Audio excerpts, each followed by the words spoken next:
कई मुस्लिम देश तो पहले ही फिलिस्तीन को मान्यता दे चुके थे, कई खुलकर समर्थन भी कर रहे थे, मगर बीते कुछ घंटों में यूरोपीय देश न सिर्फ फिलिस्तीन के समर्थन में खड़े हुए हैं, बल्कि फिलिस्तीन को स्वतंत्र मुल्क की मान्यता भी दे रहे हैं।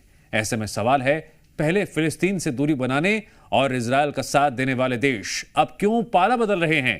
क्या मुस्लिम उम्मा और नाटो ने हाथ मिला लिया है? और कैसे इस गठबंधन पर नेतन्याहू ट्रंप का कहर बरपेगा?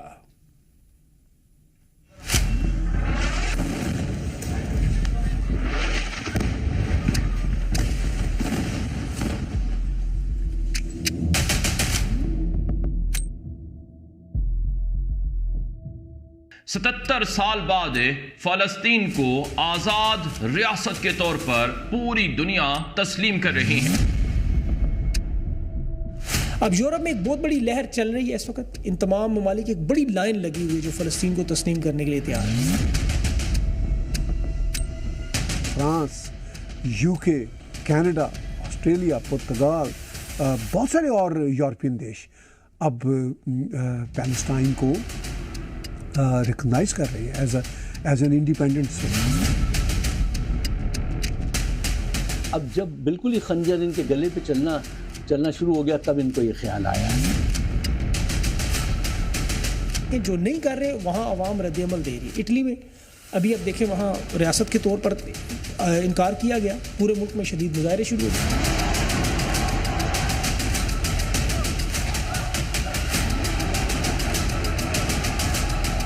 यकीन जाने कि ये जंग ट्रिगर करेगी, ये जंग एक लाजमी ट्रिगर करेगी, जिसकी वजह से ये जो पूरा ढांचा ये कोलैप्स करेगा एक दफा।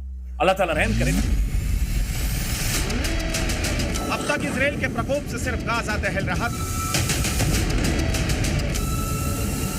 अब तक नेतन्याहू के प्रतिशोध से सिर्फ मिडिल ईस्ट में भीषण कोहराम मचा था, मगर अब इजराइल के बारूदी इंतकाम से पूरा यूरोप कांपेगा। नाटो भी इजराइल की जंगी ज्वाला को देख थर्रा उठेगा। जानते हैं क्यों? तो इसकी वजह है फिलिस्तीन।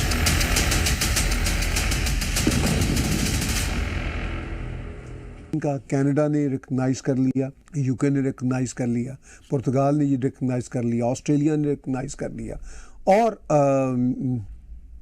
अब फ्रांस ने भी रिकॉग्नाइज करने का ऐलान किया है। हम उनके साथ हैं, हमें साथ होना चाहिए।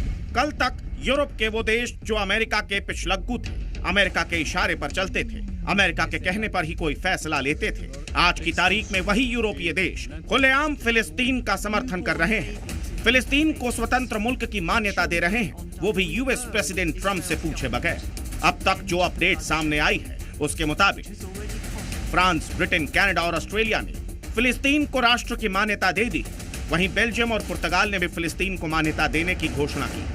अब तक यूएन के 193 सदस्यों में से 155 फिलिस्तीन को स्वतंत्र राष्ट्र के तौर पर मान्यता दे चुके हैं। इसको इनिशिएट किया फ्रांस ने और सऊदी अरब ने। सऊदी अरब पाकिस्तान के साथ भी एग्रीमेंट कर चुका है इन्हीं मामलात पे, क्योंकि इजराइल ने जिस तरह अटैक किया कतर के अंदर हमास के लोगों पे, तो कतर की सोवरेनिटी, पूरे अरब ये जो रिच देश है उनकी सोवरेनिटी इन क्वेश्चन आ चुकी है। तो इस सारी सूरत हाल में मिडल ईस्ट का मामला जो सुधर सकता था, ट्रंप और नेतन्याहू की अक्लमंदी की वजह से वो बिगड़ गया है। अब तक फिलिस्तीन को संयुक्त राष्ट्र में परमानेंट ऑब्जर्वर स्टेट का दर्जा हासिल था, जिसका मतलब ये कि फिलिस्तीन संयुक्त राष्ट्र के कार्यक्रमों में शामिल तो हो सकता है, मगर उसे वोटिंग का अधिकार नहीं है। मगर फ्रांस के मान्यता देने के बाद सारा गुणागणित बिगड़ता नजर आ रहा है, क्योंकि फ्रांस की मान्यता मिलने के बाद फिलिस्तीन को यूएनएससी के 5 में से 4 स्थायी देशों का समर्थन मिल चुका है। अब जो मुल्क बचा है वो अमेरिका है, जो खुलकर इजराइल के साथ खड़ा है। ऐसे में बीते 24 घंटों में जिस तरह पश्चिमी देश फिलिस्तीन का समर्थन कर रहे हैं और इजराइल की मुखालफत कर रहे हैं, उससे न सिर्फ नेतन्याहू बल्कि प्रेसिडेंट ट्रंप भी भड़के हुए हैं। Actually, Hamas has repeatedly rejected reasonable offers to make peace. We can't forget October 7th, can we? Now, as if to encourage continued conflict, some of this body is seeking to unilaterally recognize a Palestinian state. The rewards would be too great for Hamas terrorists for their atrocities. दरअसल Israel दशकों से 2 state theory का विरोधी रहा है और America खुलकर इस मसले पर इजराइल का समर्थन भी करता रहा है, क्योंकि नेतन्याहू का मानना है कि अगर फिलिस्तीन स्वतंत्र राष्ट्र बना तो इससे आतंकवाद और कट्टरपंथ को बढ़ावा मिलेगा जिसे वो बर्दाश्त नहीं कर सकते। बता दें कि यूरोप में फिलिस्तीन के मसले पर अभी से ही विरोध शुरू हो चुका है। ये तस्वीरें मिलान की, जहां फिलिस्तीनी समर्थक आगजनी और तोड़फोड़ पर आमदा है। हर तरफ हिंसक प्रदर्शन किए जा रहे हैं। मिलान की सड़कों पर उपद्रवी तांडव मचा रहे हैं। ये सब इसीलिए हो रहा है क्योंकि इटली की पीएम जॉर्जिया मेलोनी ने फिलिस्तीन को स्वतंत्र राष्ट्र की मान्यता देने से इनकार कर दिया। बस फिर क्या, इटली में मौजूद फिलिस्तीनी समर्थक भड़क और उन्होंने पूरे शहर को सुलगा दिया। जो नहीं कर रहे वहां अवाम रद्द-ए-अमल दे रही है। इटली में अभी अब देखें, वहाँ रियासत के तौर पर इनकार किया गया। पूरे मुल्क में शदीद मुजाहरे शुरू हो गए। मेलोनी उनकी वज़ीर आज़म है, तो वहाँ लोग हुकूमत गिराना चाहते हैं। इटली बाकायदा तौर पर इसराइल की इस जंग में उनका साथ देता रहा, हथियार तक भेजता रहा। तो वहाँ की अब बंदरगाहों की ये सूरत हाल है कि अवाम ने वो रसाई रोक दी सारी।